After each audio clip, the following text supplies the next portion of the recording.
Hello বন্ধুরা, কলকাতা দাদা কুকে আপনাদের সকলকে শুভেচ্ছা। এবং যারা বাংলাদেশ থেকে আমার এই চ্যানেলটা দেখছেন, যেই সমস্ত বাংলাদেশি ভাই বোনেরা, তাদের জন্য আমার আসসালামু আলাইকুম। আপনারা সকলেই ভালো থাকুন। দেখুন, আমি মাত্র 1.5 কেজি ময়দা নিয়ে নিয়েছি এবং আমি আজকে আপনাদের দেখাবো কীভাবে ডো বানায়। আর এই ডোটা খুবই দরকার।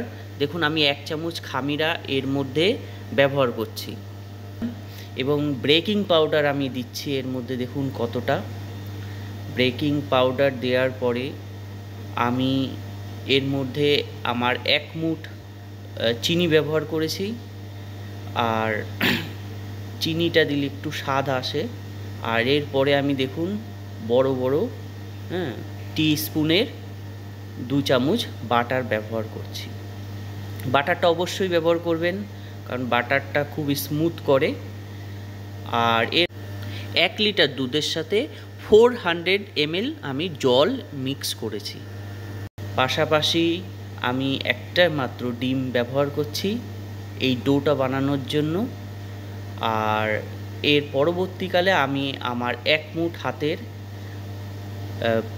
পাউডার দুধ ব্যবহার করলাম, যে কোনো পাউডার দুধ। দেখুন বন্ধু, আমরা ডোটা মাখার পরে কতটা স্মুথ হালকা হয়ে গেছে।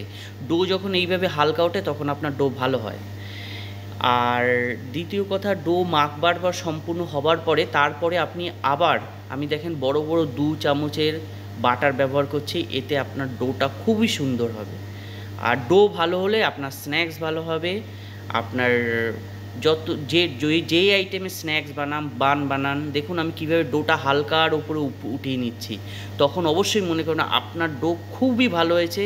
এবং এই ডোতে যে কোনো স্ন্যাক্স, যে কোনো রুটি, যে কোনো বান তৈরি। দেখুন আমার ডোটা কত সুন্দর হয়ে গেছে এবং ডোটা স্মুথলি আমার হাতের ওপর উঠে গেছে। আর মনেই হচ্ছে না যেটা একটা ওজন, এটা খুব হালকা মনে হবে। তখনই মনে করবেন আপনার ম্যাটেরিয়ালসগুলো সমস্ত কিছু এই ডোয়ের মধ্যে সঠিকভাবে পড়েছে। সকলের প্রতি আমার ভালোবাসা রইল। চ্যানেলটা ভালো লাগলে সাবস্ক্রাইব এবং লাইক একটা অবশ্যই করবেন। আর এইভাবে আপনারা ডো বানাবেন।